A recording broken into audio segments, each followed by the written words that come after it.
Hey everyone, and welcome back to the Sweaty Palms podcast. Sweaty Palms is a music industry podcast where each week I interview professionals who work within the industry. I'm your host, Zoe Dillon, and today's guest is musician Amanda Grace, or AG, known as Clover County. She moved to Athens, Georgia to pursue her musical career and attends the University of Georgia, studying advertising and music business. Clover County's sound can be described as whimsical folk with spooky undertones taking from her spiritual background and love of country folk music. She has influences like Shakey Graves, Susto, Rustin Kelly, Dolly Parton, and more. We talk about her background, musical style, where she hopes to take her career, when she's performing next, her songwriting process, and much more. Stick around to the end where she performs her original song titled Limbo. She's really talented, so if you guys listen to nothing else from this interview, at least skip to the end to listen to her perform. It's worth it. And without further ado, let's get into the episode. Hey guys! Don't leave me here, laugh. I'm gonna look this way. Okay. I'm here with Clover County, and we're just here to talk about her and her music and her whole story, why she came to Athens and what she's doing here now, and just get into all that. So thanks so much for coming on. Thanks for having me. I'm so excited. How's your day going? My day is really good. It's Nice. Beautiful, although it's very hot outside. Yeah. Oh my God. Literally like 97 degrees. Yeah. Or something. So not bad. I gave up coffee recently. Oh, how's that going? So it was good. I weaned off with a little green tea. Uh-huh. I had a headache here and there, but I think I'm okay. Okay. I think I'm fully present. Yeah. How Yeah. many weeks has it been? Because I heard it takes like 2 weeks. I think it feels like a year. It might be like 1 week so far. Okay. I'm not sure. Yeah. I've never gotten on coffee because it'll make me too Stay away jittery. from it, man. Yeah. Yeah. I've heard too many stories about it. I'm like, okay, I just won't even start Yeah. it. Yeah. It's been working out so far. We'll see if that changes though. Green tea first. Okay. Start yeah. there. I'll try that. So where did you learn to sing? And like, did you ever take lessons?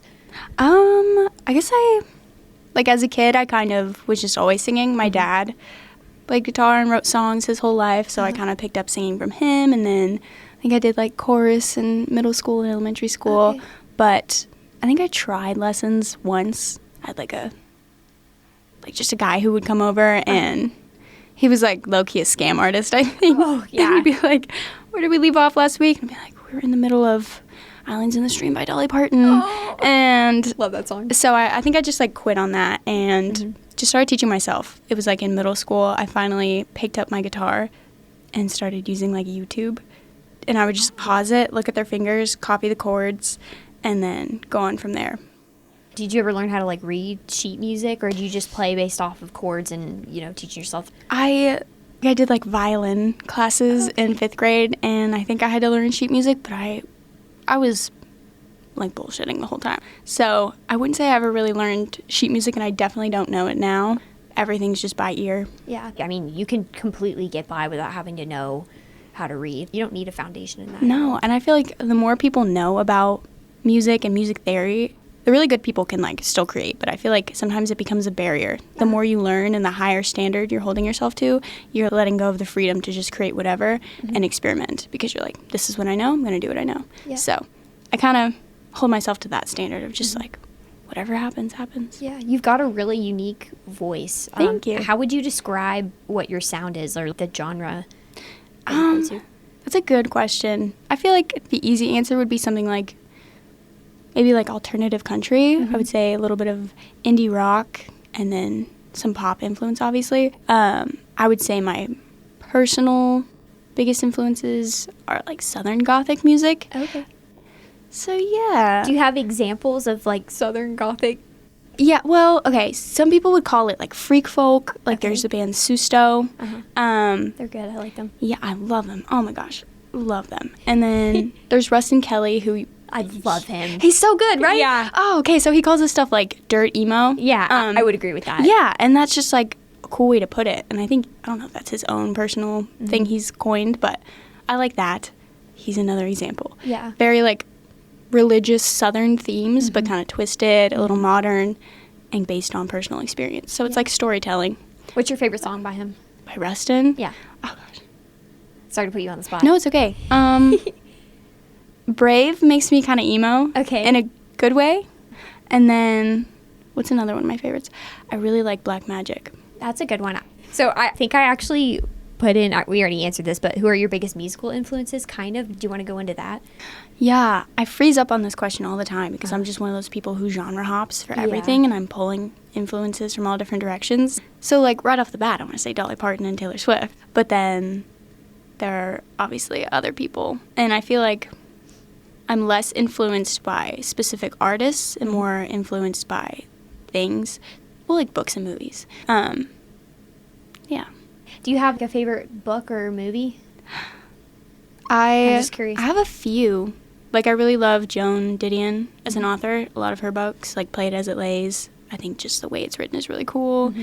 Very, like, classic. Like The Great Gatsby. Super cool, obviously. Cool. And then I was also writing it down, and I was, like, thinking, I was like, she's going to ask me this, I know it, and I'm going to say, oh, my favorite books are this and this. People are going to be like, ugh, everyone loves that book, obviously. Yeah. And then I was like, things are very popular for a reason because they're good, and I think we need to let go of the stigma of, oh, it's popular, I knew it when it was not cool, or things like that. And it's just like, grow up, be original, decide to look at it from a different perspective and provide something to the conversation instead of being like, everybody knows that one, that's unoriginal. So how did you come up with the name Clover County? What's the meaning or significance behind your station? Yeah, so that one came to me pretty recently, just this year.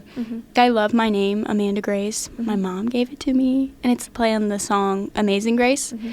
But just for the sake of privacy, I wanted a stage name, but I didn't want to just make it like, oh, let me just change it to a different human name. I just wanted something that could be a project or a band. And then Clover, I just kind of like it because I was born in March. So I'm just thinking like spring. And then county just kind of rolls off the tongue nicely. And I've kind of moved around a little bit. So it just reminds me of like, oh, I've been to all these places and they kind of feed my work. So it's nice alliteration too, like Clover County. I like it. Yeah, it fits well. Thank it also you. fits your vibe. You just seem very like kind of free flowing and kind. So oh yeah, I try to be. Definitely. And four-leaf clovers are lucky, so exactly. Yeah, I feel like very lucky just where I've been and where I'm going, and I just would love to harness that and kind of bring that energy too. So I think you definitely do. How would you describe your sound? I would say spooky. Oh, okay. I like spooky stuff. Not like gory horror, but like spooky vibes. And I feel like the right people will understand what I mean when I say that. A little bit quirky and kind of just bringing in country music essence and a little bit of kind of alternative rock as well. I like everything to be fun and lighthearted. I'm glad you said you get that vibe from me because that's what I'm going for. But also, there's a darker side to things, and we can embrace that. So definitely, I would say all of those things sum up my music. I like it. So I know you haven't released anything officially yet. When is the next plan when's the plan to do that? Yeah, so right now I am recording, well, we kind of have recorded one song, Limbo, which is on my Classic City Limits session. I watched that. It's a really good song. Oh, thank you. Yeah, that's kind of what opened the door to me being able to record it with some cool people. I think we have the whole song, and now all that's left to do is like a mixing session on it and kind of decide how we feel about it. So I really don't have a date or a time for that, but I'm hoping soon. By the fall, I'd like to have 1 or 2 songs out on Spotify. Where did you record it? We did it at Tweed Recording. I was an intern there for, it was like 6 or 7, maybe 8 months. Oh, wow. I was working with the Lewis Room, which is the concert venue that's attached to the recording studio. And so part of that is like I get to kind of go in there and record, and I got to network my ass off. So nice. Yeah, I'm getting to work with a lot of really, really cool people. Do you know Nate Nelson? Yes, he's the guy who engineered it. Oh, nice. Yeah. I actually his episode's coming out this week. No way. Yeah, I just interviewed sweet. him a couple weeks back. He's so cool, and his wife is even cooler. It's so weird how things come full circle. Exactly. Especially in this town. Everything just seems to come full circle. And I realized it took like a year for me to plant seeds for them to like flourish into little daisies everywhere. Definitely. So. Yeah. Clovers, rather. Oh, I like it. So you have a SoundCloud. Yes. Well, how many songs do you have released on your SoundCloud? Oh, there's a bunch. They're honestly just a bunch of like raw demos or just like acoustic takes that I recorded on my phone that are on there. So I don't know. Some of them are privated. I'll probably go through after this episode and like clean it up a little or unprivate some things. Yeah. But There's a good handful. Yeah, I'd love to hear your other music because I didn't know you had a SoundCloud. I kind of figured, but I'm like, I don't even know how to find it. I did like a deep dive on your Instagram. I'm like, I have to figure out what her full name is because it just says AG. But I really liked that you kind of have to dig to find out who you are. Yeah. Your name, because I think it is nice to have part of your life kept to yourself. I especially want to keep, like, friends and family safe. Mm-hmm. Not to be like, oh, I'm just so famous and everyone's looking to dig up dirt on me. But it's like, you never know who's looking or who's watching or who's getting a hold of your info. You know, it keeps things kind of underground for people who are looking for it. Makes it cool. When did you start posting to your SoundCloud? I started posting, it was my sophomore year of high school, the end of freshman year. I had finally gotten my first iPhone, and I downloaded GarageBand free, and I had gotten a new guitar, and I just felt like really confident and was like, so many people are putting music out there. There has to be a way that I can just finally write a song and put it out if this is what I want to do. So I did. I recorded some little song on the ukulele I wrote about, like, my ex-boyfriend in 9th grade, and I was like, no one will ever know this is about him. Yeah. It was so obvious. But, yeah, I put that up, and people loved it. I was almost doing, like, every single day I was putting something up, and it's so cute to go back and listen to them because I'm like, I sound so young. I've, like, changed my style. It's like a little time capsule, but yeah, so it's been about 5-6 years. Okay, that's a long time. How many songs have you recorded and put on there? No idea. For a while, it was very quantity over quality. I was just trying to record myself so I wouldn't forget my own music. Yeah. So I can't really say.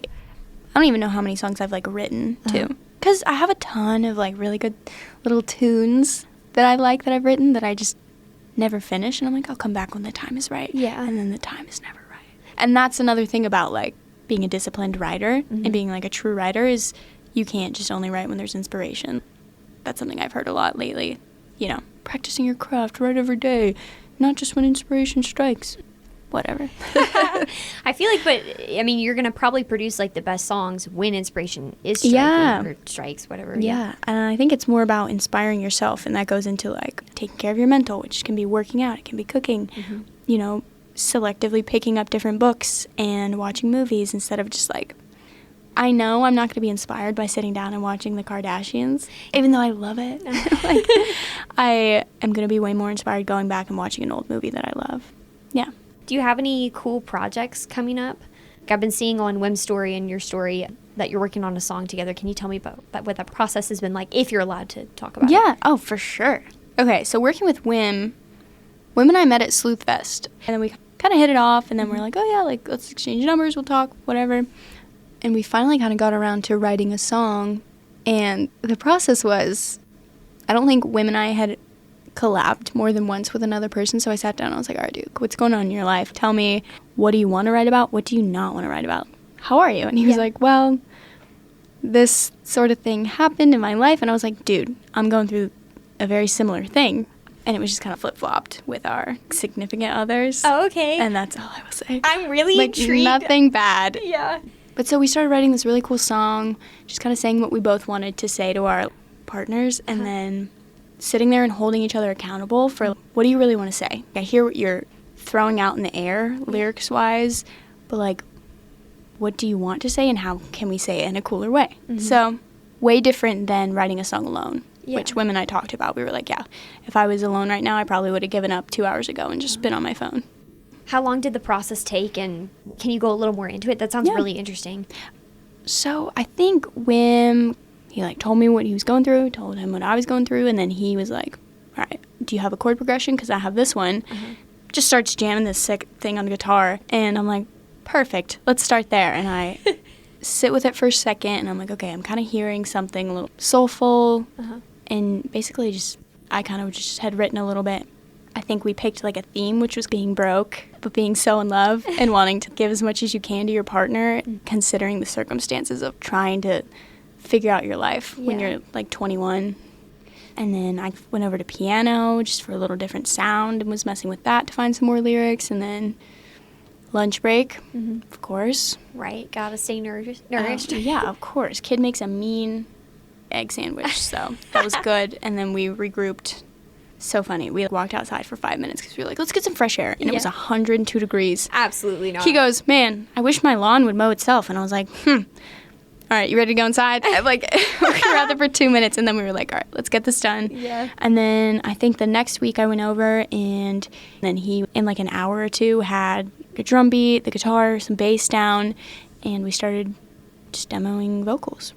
So do you have any other projects that you wanted to talk about apart from Whims? So my plan with the song Limbo is it's going to be the first of maybe like 6 songs that I'm hoping to kind of record and release as singles over the next year, few months. Yeah, I would say that's my project, is to make an EP and kind of let them live all together by the time that they're all released. Yeah, that's really cool. I think you're going to blow up, my own personal Oh, opinion. man. Yeah. What? Remember me when you're famous. Zoe, I will always remember you. Hell yeah. I'll have you back on when you've got like 3 million followers and I'm like, oh my God, this is so exciting. And then, yeah. Yeah, my manager made me do this. Charity is good for the image. Yeah. I know you've been performing around Athens, Get Hendershots, Sleuthfest, and Kava, to name a few. When did you start performing in Athens, and was it at all scary putting yourself out there? Yeah. So the reason I came to Athens at all was I had kind of noticed UGA had this music business program, and I was like, if they have a business program for it, the scene's got to be good, right? There's got to be something, and I don't know how I was so clueless, had no idea about it. I got here and was like, this is exactly what I was looking for. So the first thing I ever did was a Hendershots open mic, and I was really nervous about it, but I forced myself to go because I was like, AG, you don't just get to say you're tired, you're kind of nervous about it. Like, this is what you came to Athens. Like, I was reflecting on the whole year I had just had stuck in quarantine, and was like, think about every single day you spent wishing like, oh, I'd probably be like doing music stuff by now if I could just go perform in an open mic. So I was like, girl, get up and go. And I did, and it was awesome. And then I ended up doing like a New Faces night there, like in just the next few weeks. And while it was scary, I knew what I wanted to do, and it was just the baby step I needed to take to get the ball rolling. So, what made you want to start performing and putting yourself out there? Yeah, during my senior year of high school, I really got into writing, and I think I found my sound. It was my first year of Catholic school, and I was just kind of very inspired by things like books we were reading, like Paradise Lost, and was just really finding my sound in that like spooky kind of world and embracing the things I had always liked growing up. And I just realized I was kind of good at it, and people really liked these little songs I was coming up with. And I realized I wasn't super passionate about like going and getting just a business degree and then like working. I just knew I would be happy for the rest of my life if I was able to create or contribute to music making. So I think that was my first step. I was like, all right, if I want to work in the business, be a part of the business, learn the business from the inside out, and then I can either be a really good manager to myself one day if I continue making music and releasing it, or I can be a really great manager to somebody else one day, knowing I was in their place at some point. So I guess this kind of piggybacks off that, but if for some reason you decide you don't want to keep making music or you want to pivot and do something else, what would be something else you'd want to pursue in music? Yeah. So I mentioned earlier that internship I had at Tweed in the Loose Room, and I worked under a really cool boss, Taylor Rogers, who just kind of showed me the way of, the guy was doing everything. So, you know, I was watching him do booking and overall financial stuff, which I don't want to work in. I really enjoyed the booking aspect. And I think I would love to be like, oh, what is it called? Artist relations. Nice. I don't know. I just like love working with people, and something I've loved just even as an artist is introducing artists to each other. Like, I was so excited to have Wim. Wim came and played on Limbo when we were recording at Tweed, and I got to introduce him to Taylor Cotton from Hefner and Wander Wild and a whole bunch of projects. And that was just like, I loved it. Two people meet, and suddenly it's like they're going to introduce each other to other people and work on other projects, and that's my favorite thing ever, is watching that unfold. Do you have any upcoming shows or performances? Yeah, let's talk about this. Yes, I do. Okay, so The Foundry, I am playing July 2nd with Michael Barrow and the Tourists. Centric Pony and Liz Farrell will also be opening. She's the best, right? Yeah. She's so cool. She knows everybody. And then I also am excited to announce that I'm going to be playing on the Georgia Theater rooftop with Spencer Thomas, and that is August 10th. We're doing a Dolly Parton tribute. No way. I'm there. Yes. I'm so there. so excited. He came and played on the Limbo session and just like killed it on drums and keys. And then I was like, oh, tell me about this thing you do on the rooftop. He's like, yeah, it's kind of hard to fill 3 hours. And I was like, wow, you've got my number. Yeah. I will come play for a little bit. I was like, a Dolly Parton tribute would really serve this town well. And he was like, it's actually kind of smart. And then a week or two later, I saw him again, and he was like, let's talk dates for that. Yeah. And then I texted him today. I was like, hey, is this for real? Because I would love to announce this. So we're working on a little list of songs, and we're very excited. Are y'all going to play, like, you're going to sing Island in the Stream, and you sing the Dolly's version, and he sings Kenny Rogers? Actually, yes. Oh, really? Yes. That would be phenomenal. I'm kind of excited for that one. I sent him like a playlist, and I was like, hey, let me know if you don't like any of these. We have plenty to choose from. Yeah. And the first one was Islands in the Stream, and he was like, hell yeah. And I was like, You have to. Like, that one's not negotiable. Yeah, that's like quintessential. That's got to be like the opener or like the Right. very end. Mm-hmm. Yeah. I agree. I'm excited that you're excited. So, can you walk me through the writing process of Limbo? Yeah, that one's kind of a cool one, actually. So, I'm in my room. I'm 18, 17, who knows. I'm like a senior in high school. I was super inspired by Shaky Graves, and I'm trying to think who else. I think Shaky Graves was like a huge inspiration for that one. And the book Paradise Lost, obviously. We're talking about like purgatory and school and all this stuff. And I was just kind of like, this would be cool to write about. And I also was kind of just stuck in a non-inspiration phase where I was like, okay, nothing's happening actually to me, so I need to write about like stories. So I need mood lighting. Mm-hmm. So I had some pretty moody lighting going. I think I had the book Paradise Lost right next to me and was kind of flipping through for inspo. Mm-hmm. And I'm not sure exactly how it all unfolded because it has been a while, but gosh, I wish I could give you some more. No, it was just one of those things where it just kind of came to me. Yeah. Sometimes that's all there is Yeah. to it. Yeah. You don't need anything more or less to say. Yeah. Yeah. So, did your spirituality ever influence your music? I would say it just kind of feeds lyrics a lot. I just read a lot of books. Like, I think it was like my freshman year of college, I found this book called The Green Witch, and got really into just holistic health and finding like positive energy through that. I think it's really cool. I'm just very intrigued by that whole realm of things. And Stevie Nicks. I love her. Yeah, obviously. So it's all just very encompassing. What's your favorite Fleetwood Mac song? I really love Gypsy. That's a great one. Yeah. Or like Rhiannon. Trying to think of some other ones.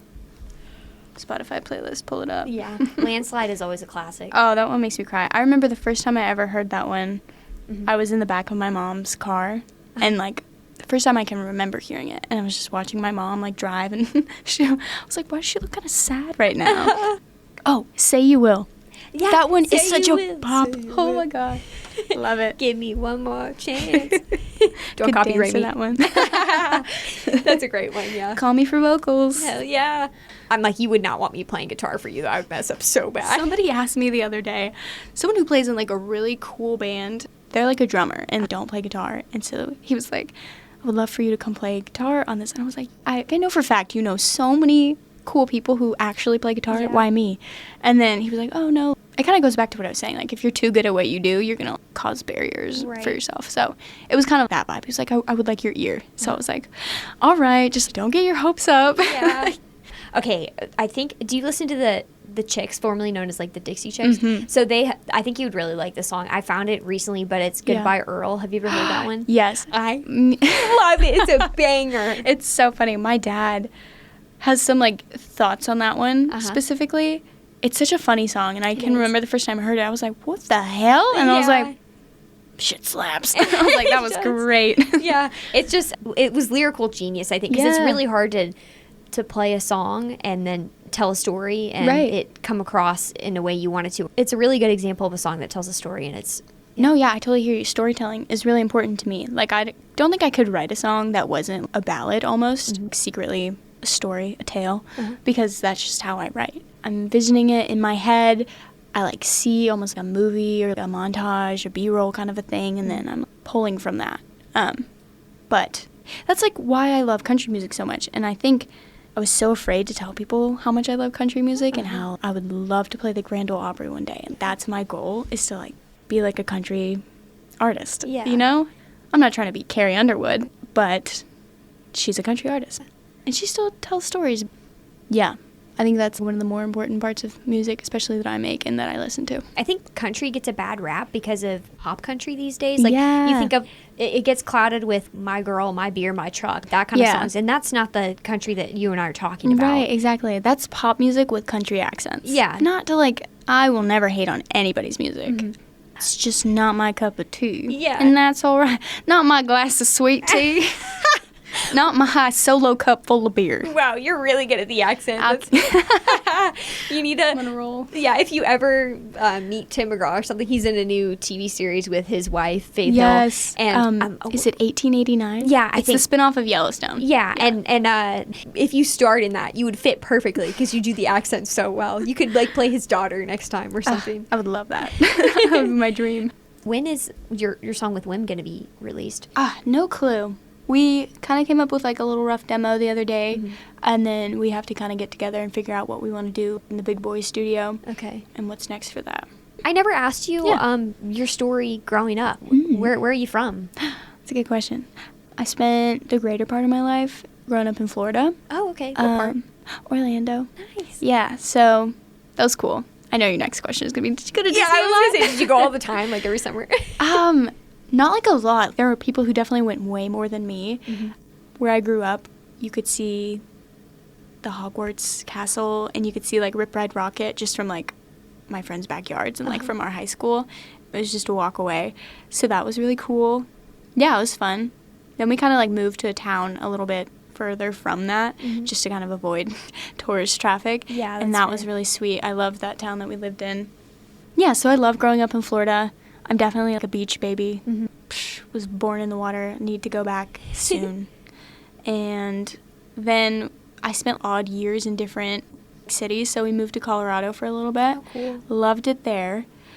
And then we moved back to Florida, and then we moved to Georgia. Okay. Like really suddenly my senior year of high school. Why did you move around so much? My dad's job. Okay. My parents, we spent most of our childhood in Florida, and then as we kind of got older and my dad was accepting better job opportunities and stuff like that, we weren't super attached to where we were living, which was cool. And it definitely taught me how to adjust and make new friends, and I think that served me so well in networking. And I'm not afraid to just walk up to somebody and be like, tell me your story. How are you? Like, Yeah. great, let's catch up again sometime. That's awesome. Super important. And then I spent my first year kind of living alone, whatever, my freshman year of college in Birmingham. Okay. And I loved that. I loved that whole city. But then I just decided to transfer to UGA because Athens just seemed like a better fit for me for the time. And yeah. Was it ever hard for you moving around, like at first before you got used to kind of uprooting? Yeah, definitely the Florida to Colorado move was such a culture shock. Yeah, I bet. So different. Kids there, I don't want to say that they're weird, but they're just on a different level, and I don't mean elevation. Like, everybody's a sick athlete, and then, like, their parents are all ripped. Because I was living in Denver, so everybody was, like, in 6th grade, everyone's like, I'm going to the Olympics. And I was like, I believe that you will make it there. Yeah. Like, you should try out right now, and you would probably make the Olympic soccer team. But very intimidating, culture shock, and then I realized I'm not, like, a weird kid just because I'm not like from here. I'm different, and that's okay, and I can embrace those things and also learn new things about where I'm living now. Birmingham was interesting because it's such a Bible city. Everyone you meet is a churchgoer, a youth leader, and it's all cool, but it does kind of put everybody in a box, I guess. Yeah. And then some people are like ostracized if they're not a youth group leader. There's definitely a lot more to the city, but loved it there, decided I kind of needed to branch out a little more from that. I remember you told me that, or I remembered earlier in the episode we were talking about your musical influences, and then I can't remember exactly what made me think of this question, but let's say your career takes off. Would you stay in Athens? Where do you want to end up next? Yeah, I love Athens a lot, especially for where I'm at right now, and just kind of picking things up and learning about the industry and about myself and what I want to do. my dream ever since I was little is to, of course, just have like a nice farmhouse a little bit outside of maybe Nashville. Like a lot of country artists, they all end up getting their little farmhouses. And just having like some land and having like a studio on that land, somewhere to create, and then hopefully touring, you know? I think it sounds very simplified right now, but yeah, I'm a big family person. I would like to stay near family and stuff, and I feel like my family would end up kind of following me to Tennessee. I know my parents are dying to move to Nashville. Sounds like perfect move. I know, right? Yeah. The whole gang. Yeah, when the stars align, you got to do it. Absolutely. But what did you major in college? Or you're in college now, but what are you majoring in? So I started with psych. Okay, and then I flip-flopped with marketing. Now I'm advertising. Okay. And then I'm doing the music business program. Gotcha. With UGA. Yeah. Hell yeah, that's what I did. Hell yeah, brother. I was gonna whip. I was like, stop myself, and I didn't. Very retro of you, Zoe. I'm so glad there's not video. What's next to Nene? I'm out. Oh God. Oh shoot, I had a question and then it's gone. I really hate it when that happens. It's okay. That happens to me too. I'm thinking so quick, and then I'm like, yeah. You talk. Oh, do you want to perform? Yeah. Okay, so I asked AG because she doesn't have music released yet, other than on SoundCloud, if she would want to perform a song, and I want to hear her perform live. So really, it was for selfish reasons, and she's awesome. So I hope we can figure out how to make this sound good. But yeah, love it. If it's lo-fi, it's still a vibe. The song is called Limbo. I hope you enjoy it.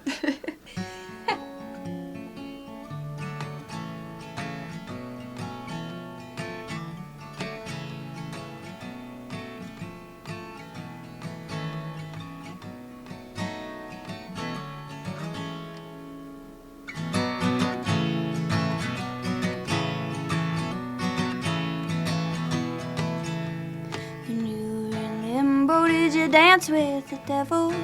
Sing for the lost souls alone and disheveled. When you were in limbo, did you see all the ones who loved a little too hard and couldn't move on? I've been praying for it every night and day. I even leave all of the porch lights on in case operator, could you pull me through? I'm coming to limbo tonight to marry you.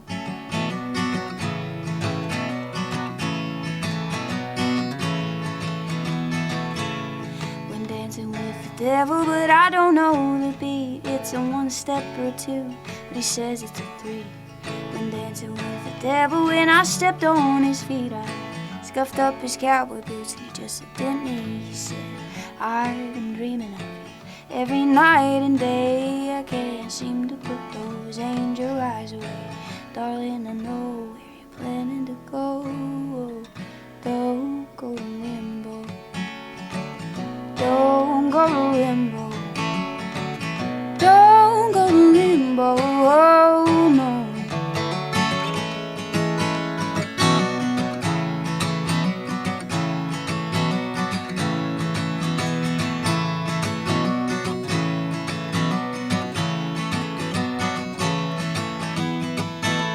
The Father told me that I'll be okay when His second judgment comes one day. Father, tell me when I get to the gates, can I get a +1 for me and my day? Can I get a +1 for me and my day? 'Cause I've been praying for him every night and day. I even leave all of the porch lights on in case operator, could you pull me through? I'm coming to limbo tonight to marry you. Coming to limbo tonight to marry you. Coming to limbo tonight.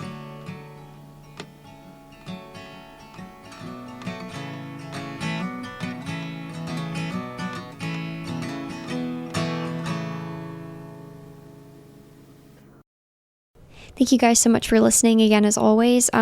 Definitely go check out AG's SoundCloud, follow her on Instagram, keep up with her to see when her music is going to get released and when Limbo will be available to stream on Spotify, Apple Music, and, everywhere that you stream music. She's so freaking cool. This was an awesome episode to record, and she's just a really fun person, as I'm sure you gathered. We had a lot of fun from this episode. But anyway, okay, thank you guys so much for listening, and we'll see you next week. Oh, also stay tuned for next week's episode where I interview Nate Nelson, a producer here in Athens, Georgia, and also a musician.